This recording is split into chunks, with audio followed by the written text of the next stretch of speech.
Last of Us! Depois dessa belíssima imitação da Dre Henning que eu treinei a semana toda pra fazer, a gente não pode deixar de falar dessa série maravilhosa, né? Que é conhecido para muitos aí como The Lacre of Us, né? E aí com um dos episódios mais emblemáticos da história, que seria aí a morte do Joel, né? O episódio que era pra gente ficar, ó, de luto aqui por ele. Poxa, como é triste que o Joel morreu, né? Então, como a gente pode ficar, né, desolado depois dessa morte, desse assassinato a sangue frio? Mas, cara, essa série aqui, ela é o Neil Druckmann, no seu modo mais full Neil Druckmann. Ele e o Craig Mazin, né, que é o Craig Mazin, né, que é o diretor dessa série aí. Então os dois estão na ativa e tomando as decisões criativas como bem entendem, já que o Neil Druckmann é o criador dessa obra. Você fala, ah, não, mas poxa, poderia estar com um criador, né, para ser melhor. Não, o Neil Druckmann é o criador. Então quem tá destruindo aí esses personagens é o próprio criador. E o Craig Mazin é um militante também, junto com o Neil Druckmann, então é o Neil Druckmann ao quadrado aqui nessa série. É tudo elevado à máxima potência. Por isso que a gente tem alguns discursinhos que a gente vai comentar mais nesse vídeo aqui, tá? Você já se inscreveu no canal, deixou o seu like? Ajuda demais a gente que tá começando. Bom, primeiro ponto para falar dessa série, desse episódio 2, né, da segunda temporada, é o roteiro militante à máxima potência, como eu já falei aqui, o Neil Druckmann não tá pra brincadeira, e a gente tem esses dois momentos aqui dessa série.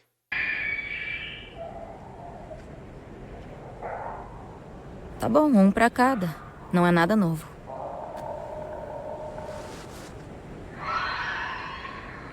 Se você quiser, os homens resolvem.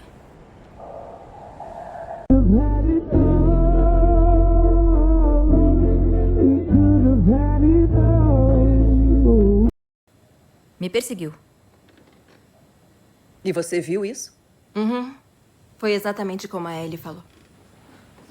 Ok, como é que vocês duas entrarem no mercado não liberado se encaixa em seguir as regras, em obedecer à liderança? Não é como se fosse a primeira vez. A gente já matou muito infectado. E vai dizer que se fosse você e o Joe, não teriam entrado. Não é a mesma coisa. Por quê? Porque é diferente. Como?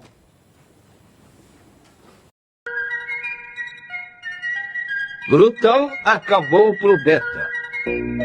Meus amigos, temos o patriarcado no apocalipse zumbi, né? A gente vê ali claramente a cena das mulheres usando como referência, você quer deixar para o homem lá matar o zumbi, aí a outra falando, questionando o Tommy ali no meio de todo, na frente de todo mundo, onde a gente entende que essa sociedade já estabeleceu regras ali, então todo mundo tem que seguir as regras para sobreviver, não é uma questão de machismo, é só uma questão de sobrevivência, mas o Neil Druckmann meteu essa. Ele quis falar ali, os homens, eles têm essa prepotência de achar que devem proteger as mulheres, né?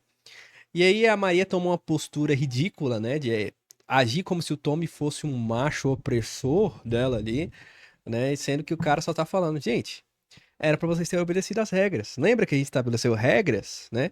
Então não faz sentido ela questionar o marido dela ali na frente de todo mundo, com a regra que já tá pré-estabelecida, nesse discursinho de patriarcado, né? Que tá ali entre as entrelinhas, né? Os homens que se acham superiores às mulheres, por isso ele e o Joel poderiam ir lá. Já a Ellie e a Dina não poderiam. É ridículo. É uma parada que me tira da série nesse momento, tá? Cara, muito, muito, muito triste esse primeiro episódio aí, com essa cena.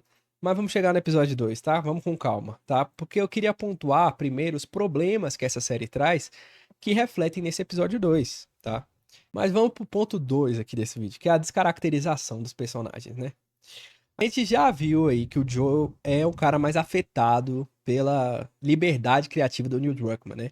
Ele mostrou a real intenção dele aqui quando ele coloca o Neil Druckmann, ou coloca o Joel pra ter aquelas crises de ansiedade, pra ter ali a terapia agora nessa temporada. Então eu já não venho me apegando a esses personagens, tanto a Ellie quanto ao Joel, desde a primeira temporada. Não é aqui que ele vai conseguir me fazer ter algum tipo de conexão com esses personagens, porque esse não é o Joel do jogo. É o cara que tem crise de pânico quando tá no meio do combate. Como é que esse cara sobreviveu 20 anos lá nos vagalumes? Como é que esse cara foi dos vagalumes? Como é que esse cara sobreviveu tanto tempo no apocalipse zumbi? É coisa que não faz sentido. E não tem sentido pra esse personagem. Não é característica desse personagem ter esse tipo de comportamento. Nem a terapia, nem a crise, né, que ele tinha lá na temporada. Então, é sempre um jeito de tentar tirar ali, tornar esse homem mais frágil, né? Tentar humanizar. Ele usa essa desculpa. Vamos tentar humanizar o Joel, né? Porque, não, ele não é esse tanque todo, ele é um homem e tal. Então não tem como eles me convencerem que esse Joel foi parte dos vagalumes, liderou ali parte dos vagalumes, e teve essa jornada toda e sobreviveu tanto tempo nesse apocalipse, nesse mundo caótico que é apresentado pra gente. Que nem é tão caótico assim, né? Mas vamos falar da Ellie antes de eu falar dos zumbis, tá? A Ellie é um negócio intancável, né? Porque nesse episódio fica claro que a atuação não era prioridade, era sim fazer essa caracterização ser uma grande coisa, ser algo para ser comentado mesmo, mesmo que isso atraia hate para Bella Ramsey, eles quiseram bater o pé, porque a segunda temporada prova isso, tem um salto temporal. Então era a oportunidade perfeita dos caras trocarem a atriz, né? Ô, minha querida, a Kelly Spain sofre até hoje, né? Porque não conseguiu esse papel, porque, cara, ela seria perfeita, perfeita para ser a Ellie.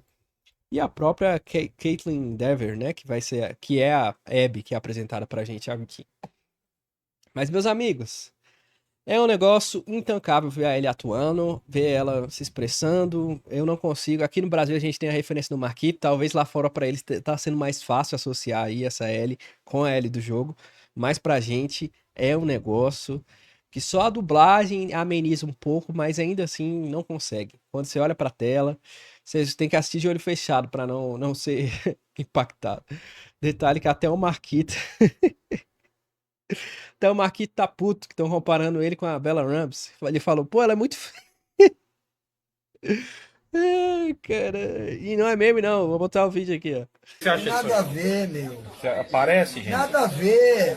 A moça do The Last of Us. E daí? Eu sou bonito, sou um cara uma menina feia. Não, mas estão comparando. Eu acho falta de respeito isso aí, porque não tem nada a ver. Eu É que não tem o que fazer, quando a pessoa não tem o que fazer.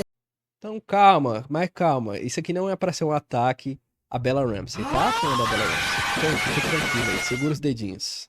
E a gente tem essa grande descaracterização que o tempo todo fica te agredindo na tela e te desconectando com essa personagem. Quando ela aparece, pá, te afasta do personagem. Quando ela aparece, pá, não é a Ellie que você conhece. Então tudo isso te afasta e vai te afastando e te afastando.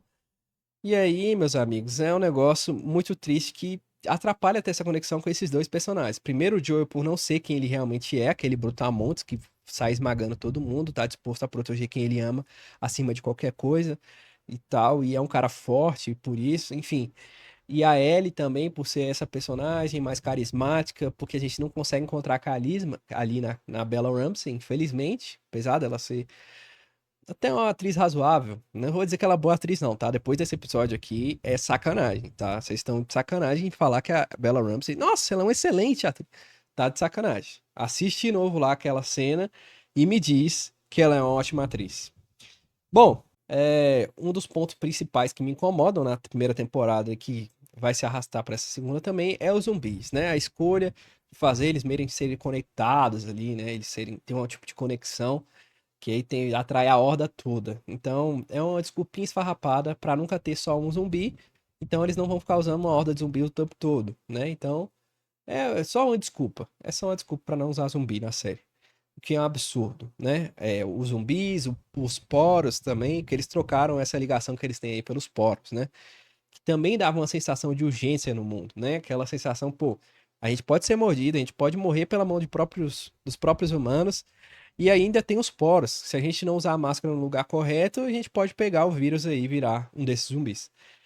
E aqui não, eles tiraram isso, então tira toda aquela sensação de urgência, a redução dos zumbis tira também a sensação de urgência, então você custa acreditar que eles estão desesperados a ponto de sacrificar uma menina de 14 anos sem o consentimento dela, né?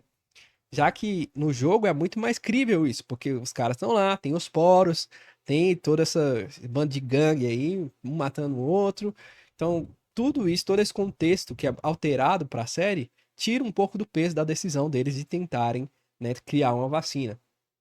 O que aí já tira também um pouco da motivação do Joel.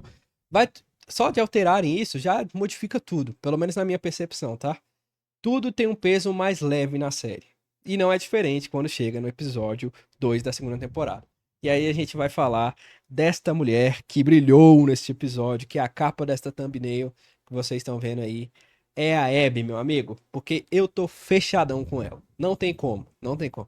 Primeiro que você me entregou um Joel descaracterizado, né? É o Joel tá cheio de dodói da cabeça. Tudo bem que o Joel na série é dodói da cabeça, mas ele é brabo, ele é based, ele sai atropelando todo mundo. E é isso aí. O grande problema da cabeça do Joel no jogo é ele ser esse cara fechadão, ser esse cara com a mente fechada e tal. E só depois ele vai se desconstruindo ali pra que a Ellie entre nesse espaço, né? Pra que a Ellie tome aquele lugar e se torne uma filha pra ele. Isso no jogo é muito orgânico, né? Até porque a gente tem horas de jogo ali. Mas falar, ah, não, mas na série eles tinham pouco tempo. Eles tinham que se virar, meu amigo. Eles não me convenceram que o Joel e a Ellie têm essa ligação a ponto deles se tornar pai e filha ali, como é no jogo. Mas, dito isso, né? Dito isso, a gente tem aí a cena do que a gente é apresentado pra Abby. A Abby tem um encontro com o Joel. E é incrível a atuação dessa menina, cara. Muito sensacional. O jeito da expressão dela mudando quando ela percebe que ela tá sendo salva pelo cara que ela foi caçar ali, né? Que é o assassino do pai dela. Cara, incrível a atuação dela, a expressão dela muda, o semblante muda, tudo fica muito maneiro. E assim, quando ela explica pro Joel também o que que ela tá fazendo, o porquê do que ela tá fazendo.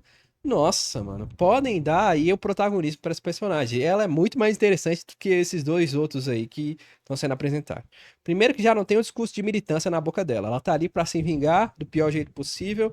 E é isso aí, né? E é isso que ela foi fazer. Ela não mata a Ellie, ela não mata outras pessoas, ela foi ali pra matar o Joel e se vingar de uma forma é cruel sim, mas ela tinha uma missão e um objetivo, foi lá e fez. Essa personagem, ela já tem mais créditos comigo pela aparência, pelo jeito que é construído, pela atuação, do que qualquer outro protagonista que eles me apresentaram. O Tommy, o Joel, a Ellie, todos estão atrás da Abby, pelo menos até aqui, cara. Não tem como eu não estar feliz com essa aparição dessa personagem, com ela sendo bem desenvolvida, ela entregando pra caramba na atuação, com o olhar ali, com as falas. Então assim, a menina entrega demais e eu tô fechadaço com ela.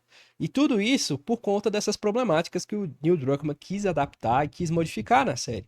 Porque se a gente tivesse uma Ellie carismática, uma Ellie parecida com a do jogo, eu estaria sentindo muito mais a dor da Ellie nesse momento. Que era a intenção do Neil Druckmann. A intenção do Neil Druckmann nessa cena não é deixar a gente se identificar com a Abby. Não é deixar a gente querer entender um pouco mais da história da Abby. A intenção do Neil Druckmann é o contrário, é que você tenha ódio dela.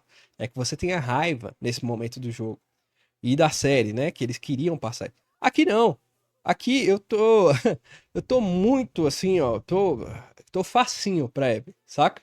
Porque é muito simples, porque ela é uma personagem feminina ali, ela tem as características. Achei até um ponto alto eles não terem feito ela bombada demais, porque é mais um ponto positivo pra gente ter um pouco mais de empatia pra aquela personagem, né? E isso tudo impacta sim, cara. Não vem dizer que não impacta, não, porque impacta, tá?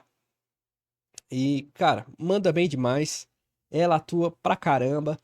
E, de novo, fechadaço com ela. Ela livrou a gente de um Joel totalmente problemático. E se o Neil Druckmann quiser fazer um final mais dramático com ela e dando cabo da Ellie, cara, olha, vou te dizer, hein? The Last of Us vai sair da minha série odiada pra minha série favorita. Odiada é uma palavra muito forte, mas eu não gosto, né? Enfim, me fez gostar. Esse episódio me fez gostar da série pela Abby, cara. Gostei demais da apresentação dela. Gostei que ela é um pouco sádica, né? Ela explica ali por que que ela tá matando o Joe, por que que ela vai fazer aquilo ali. E tem um tom ali de tortura, né? E ele sem entender direito, tentando lembrar, ixi, qual foi desses caras que eu matei, né? Tentando, porque assim, esse Joe, na teoria, é um assassino, né? Que o Neil Druckmann não mostrou pra gente na série. Mas enfim. No fim, a série tem um ponto positivaço nesse episódio. Ele é o melhor episódio, porque era pra gente odiar esse episódio aqui, como a gente odeia Casamento Vermelho, o Casamento Vermelho lá de Game of Thrones, a própria morte do Ned Stark. Todos esses momentos aí da TV que marcaram pra sempre pelo impacto negativo que tem né? São episódios impactantes, mas de forma negativa, que a gente fica triste ao lembrar deles. Esse aqui não. Eles descaracterizaram tantos personagens. E isso diz muito sobre a série. Quando você tá mais propício, né? Quando você tá mais... está tendendo a estar mais do lado do vilão do que dos heróis dessa história, apesar de essa ser uma história dúbia, né? De não ter heróis e nem vilões. Aqui fica muito mais fácil entender o lado da Abby e estar do lado dela. Porque não era a intenção no momento. É claro que não era a intenção no momento. Mas é o que acaba acontecendo pela descaracterização. Quando você mexe na essência das coisas, mexe na descaracterização dos personagens, mexe em tudo isso aí, afeta totalmente a história, cara. Não é um detalhezinho, não é uma decisãozinha. Ainda tem o problema do Tommy não tá lá pra ver a morte do Joel, né? Que ele tá naquele momento ali com o Joel, ele também é pego na enrascada. E uma coisa é você tá lá, outra coisa é você ouvir que seu irmão morreu, né? Então, como é que vai ser a narrativa que eles vão sustentar pro lá no final, o Tommy ir falar com a Ellie novamente, né? Praticamente mandando ela matar a Abby. Então, tudo isso vai ficando, vai se desconstruindo aí, vai tomando umas narrativas que não sei pra onde vai, mas eu sei que eu gostei da Abby. Eu quero mais, eu quero saber o que que eles vão mexer, o que que eles vão alterar, e a tendência é que eu goste cada vez mais da Abby e menos da Ellie e de todo aquele ciclo ali que até hoje, pra mim, não tem, sabe? A própria Dina tem mais carisma que os dois juntos, sabe? É difícil não falar disso, não falar que isso tem impacto na história, porque tem demais, tá? Deixa aí nos comentários a sua opinião, quero saber de que lado você está dessa história. Eu tô fechadão com a Abby, se você tá comigo, ó, coloca aí no comentário, hashtag fechadão com a Abby. Ela fez certo. Ela tá certa. Não esquece de deixar o seu like, se inscrever no canal, deixa aí sua opinião, se você concorda ou discorda de mim, tá tudo bem, tá liberado discordar, tá? Tamo junto, valeu, falou, até a próxima.